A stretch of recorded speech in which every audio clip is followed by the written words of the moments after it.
doing there. For a kangaroo? I see what you're doing there. No. What are we talking about, a kangaroo? funny. And by the way, I hope there are no dopes who think it's just a selfie opportunity to confront a wild animal.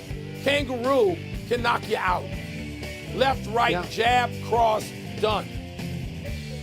Welcome to PTI, boys and girls. In today's episode, notable moments from baseball's opening day. George Gervin's issue with Caleb Williams, and Duke is back on the court tonight. But we begin today with Tiger Woods arrested on suspicion of DUI, property damage, and refusal to submit to a lawful test after a rollover car accident in Jupiter Island, Florida. Woods' car was reportedly one of two cars involved with no reported injuries. Police say Woods appeared impaired, passed the breathalyzer, but refused to give a urine sample. 5 years ago, Woods suffered massive trauma to his right leg in a one-car accident outside of Los Angeles. Wilbon, we have so much more to learn, but what did you think about when you heard this news? Tony, my first thought was, again? I mean, Tiger Woods, clearly a bright man, a talented man, one of the most important sports figures in the history of the world. He just has these lapses. These aren't mishaps. These are huge either lapses of judgment or capability, because this isn't the first, or as you mentioned, the second incident with a vehicle. He was cited for driving under the influence in 2017 and admitted essentially to having an unexpected reaction to prescribed medication. Then in 2021, the very serious accident while falling asleep that threatened to take his right leg. Then you have this rollover. And so how flawed is this? Tiger Woods, who has to be worth north of $500 million, you can't find a driver. There's nobody in your life that will force you, that will intervene and say, dude, you're going to lose your life. How many chances do you want at this? These are not mishaps, Tone. These are stunning developments. Yes, you think it's part of a pattern, and I understand that. Yes. I mean, the most recent time we had seen Tiger was just the other night. He played at TGL. He seemed happy. He seemed joyful to be on a team. He had not ruled out playing in the Masters. This is a setback. There is no question about that. I'll just go to my notes for a second. I mean, the good thing is he's not hurt. He's also in a jail cell. He had to spend time in a jail cell here, and there's no other way to look at this other than Tiger Woods is a magical figure in golf and in all of sports. All of sports. And the sad thing for both of us here, you and I, is we are not surprised. You hear news like this, you are not necessarily surprised. For all of his greatness, he seems star-crossed in many ways. His marriage, his injuries, his pain, his physical pain, and I wonder if there is emotional pain as well. I wonder, we're very glad that he's all right. Yes. But, what comes next? What comes next? We move now to last night's Sweet 16 games. The early games were great. Purdue beat Texas on a last-second tip-in. Iowa beat Nebraska in part because of a basket Iowa got when Nebraska had just 4 players on the court. The late games were not nearly as competitive. Arizona scored 109 on Arkansas, beat them by 21. And Illinois throttled Houston. Wilbon, what is your biggest headline from these 4 games? Tony, like you mentioned, loved the first 2 games, the competitive, close nature of them. I started to call them Wake You Up, but it was far too late to tell you to watch your new fave, the team you have a crush on, Illinois, because they were doing all the things that you have come to love about them in the last month. But, Tone, for me, it's Arizona. And shout out first to Charles Wade Barkley, who says in the pregame, and I thought Charles was nuts at the time, this game won't be close. Arizona's going to just take them apart. And that's what Arizona did, Tony. They're bigger and stronger and faster and in more control. They've got a greater diversity offensively, ways to score and ways to beat you. And the fact that they took out Arkansas in a cuff like that, that's, to me, the most impressive thing of the night. I said the other day that could be 100-99. I was wrong. I underbid. They scored 109 points. They won that game easily. We will disagree just in terms of shading. I thought the biggest headline was Houston losing like that to Illinois. Illinois played big boy basketball. Illinois held them to 34% shooting. If I have this right, 22 of 64 from the field and 9 of 32 from 3. Houston was in the final game last year.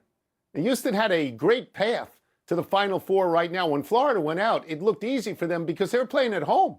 They're in the city of Houston, 2 miles from the campus. So if I'm Kelvin Sampson, I look at that game and I go, what happened here? And is there something I could have done to prevent this? The other two games, they don't have remarkable results. I mean, you expect Purdue to win a game like that over Texas, and they get a great basketball play at the end of the game in a great game.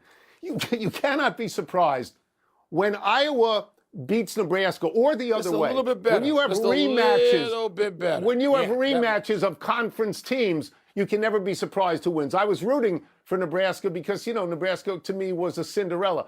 But even Cinderellas have to have 5 people on the court at various points during this whole game. But I think those were unremarkable results. But the Houston one was a remarkable result to me. Really Tony, was. just to note this, Kelvin Sampson, when Illinois, and I'm sure he will wonder that because he's that kind of coach, but when Illinois shoots it like that, with the size and the depth they have, when they shoot it that way, I mean, I don't know that even Arizona, who I have winning the whole thing, and I think you do too, I mean, that's the one. Maybe Illinois can match up with Arizona when they shoot it that way, and they did last night. When you talk about shooting it that way, Arizona shot it 64%. They did. That's unbelievable.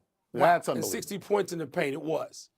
Let's move to the major moments of baseball's full opening day. The headlines include Kyle Tucker driving in a run for the Dodgers, Mike Trout hitting a home run in his return to center field, The Miz striking out 11 of the Brewers' 20 against the miserable, awful White Sox. Tarek Skubal and Garrett Crochet looked strong. Rowan Anthony went 3 for 4 for the Sox. And big days for Tigers rookie Kevin McGonigal and Guardians rookie Chase DeLaudertone. What stood out to you? Yeah, I'm just going to go to the Nationals beating your Cubs in Wrigley Field, beating them 10-4, good buddy. They had 10 runs. I don't know how many times they had 10 runs last year. Wasn't many. They had 3 home runs. Again, wasn't many times last year that they had 3 home runs in a game. But I understand that's a marginal game. And I just bring it up because I watched it and the Cubs are involved. And I went to cable channel 1261 to get it, and I didn't know cable went up that high. I'll talk about a young man and an old man. McGonigal is the young man for the Tigers, the first pro game he ever had in the major leagues. He goes 4 for 5. He scores 2 runs. He drives in 2 runs. He gets 2 doubles. Nice it's a great debut. Absolutely. And he helps Tarek Skubal, who ends up 6 innings, 3 hits, no earned. The old man is Mike Trout, who has been robbed of his greatness by injuries over a long period of time. He goes out there yesterday. He gets on base 4 times. He has a home run. He has a stolen base, and he plays center field.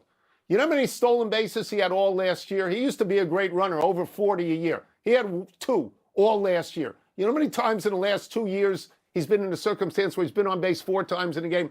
Twice in 2 years. Mike, I know you join me in saying this. It would be great. It would be great if he was great again, because he was going to be an all-timer. Mike Trout was an all-timer. He was. Tone, no doubt. And by the way, I hope he can be great and get traded by the deadline. Let him go.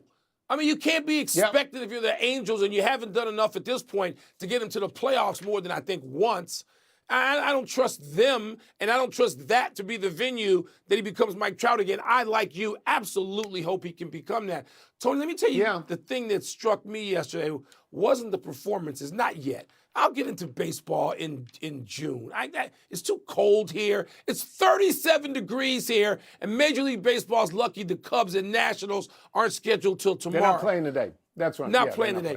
But, Tone, this. It's not like the shift. It's not like the pitch clock. Those things were immediate successes. You saw the impact they had on improving the product. This is intrusive, Tone. I got to take some time on that one. I liked it more than you did. I didn't think it was terrible at all, and I thought it went by quickly. So we disagree on that. We'll wait. Let's move to a legal battle between George Gervin and Caleb Williams. Gervin, of course, is the Iceman. But the young Bears quarterback has decided he is the Iceman, and he has attempted to legally patent the nickname under trademark law. This has frosted the Iceman, who says, quote, "I've been the Iceman for 40-something years. I never thought anybody would try to trademark it. That name is taken. And I'm saying, young fella, we've already got one Iceman," unquote. Wilbon, your head must be exploding. You love Gervin and you love Caleb Williams. I do. Is Gervin correct to be upset that Williams is trying to trademark Iceman?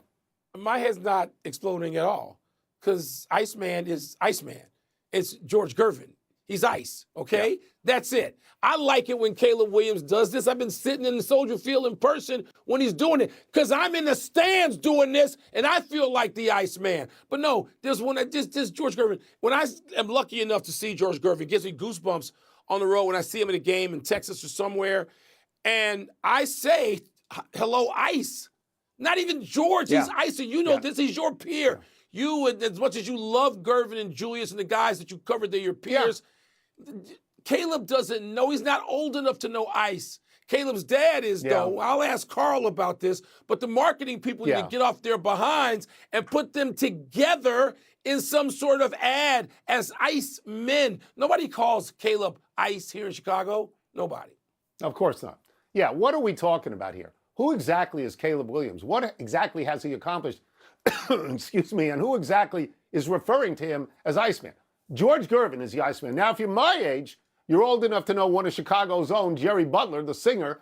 You know, he won't love you like I love you. He was the Iceman before Gervin. But in sports, George Gervin is the Iceman, not some lovely kid from Gonzaga High School. I'm sorry, that's not how it works. And yeah, they ought to get together. They ought to get together and they ought to meet. And Caleb Williams ought to say, it's your nickname. It's not my nickname. Because it looks like, Mike, it looks like he's trying to steal George Gervin's identity. Yeah, not to me, because he doesn't know who he is. Tony, it'd be good for both of them to get together, because what that would do in the present is make a whole generation of people aware of George Gervin who now are not. So the marketing people wake up and stop advertising Super Bowls and put these two together. Wake up. You shouldn't be able to trademark a name that's somebody else's name. It's not like anybody's going around calling themselves the Bambino. Let's take a break. Coming up, number 1 seeds Duke and Michigan have Sweet 16 games tonight. Which team is more vulnerable? And which number 2 seed do you have more confidence in, Tony? UConn or Iowa State and get pounded? Toss up, which number 1 seed feels more vulnerable tonight, Duke or Michigan? Duke feels more vulnerable to me, and I root for Duke. They haven't shown greatness so far, and St. John's is formidable and undervalued and underseeded at a number 5. They won the Big East regular season. They won the Big East tournament.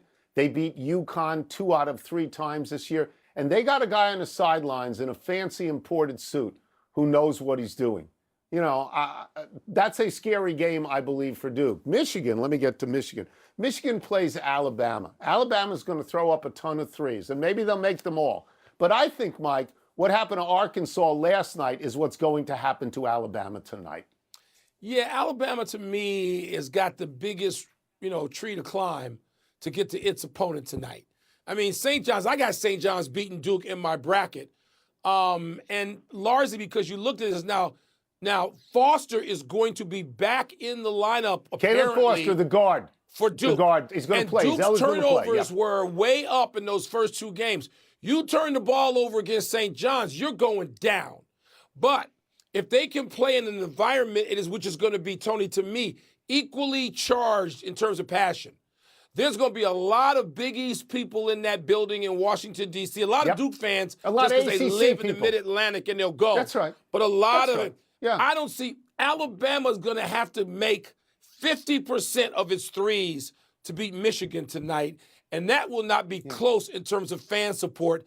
The United Center will be maize and blue, and then it will look like some Iowa State colors because they can drive as close as the Michigan people are. So Alabama's in for a hurt tonight, I think. Yeah, and I mean, the Big Ten's played great. The Big Ten is establishing itself as the best conference in the Sweet 16, right? I mean, that's what I would say. No, absolutely. So vulnerability, Duke is vulnerable. What's next? No doubt. Toss up, which number 2 seed do you have more confidence in tonight, UConn or Iowa State? Let me just say that the UConn-Michigan State game is the best game on the board. That's the game I'm going to stay up, and I have to stay up. I'm going to stay up and watch that. And I think UConn is really good. But I have more confidence in Iowa State tonight, and that's because Iowa State is playing Tennessee tonight, right? And I think Tennessee is not as good as Michigan State. So I think it's an easier matchup. And if you look at what's happened to the SEC so far, they've lost a lot of teams. Florida, Arkansas, Vanderbilt, Texas, Texas A&M, Kentucky, Missouri. And Iowa State's really good. Iowa State this year has beaten Houston. They've beaten Kansas. They've beaten Purdue. And they've beaten St. John's. It's just, Mike, I'm saying it's harder for me to pick UConn than it is to pick Iowa State. Yeah, Tony, I agree with that. And Iowa State, we don't know Joshua Jefferson. You know, earlier you hear different reports here in Chicago where the team is and will be playing tonight. Obviously, Iowa State would be better off with him in the lineup, but they defend even if he's not in the lineup. They really defend, and Tennessee, to me, is going to have trouble getting any pace and rhythm in this game against Iowa State, which, again, will feel like it's playing at home.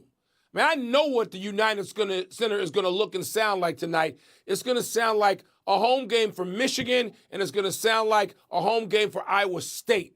And they're going to have all of that in their advantage. Look, UConn is every bit Michigan State's equal.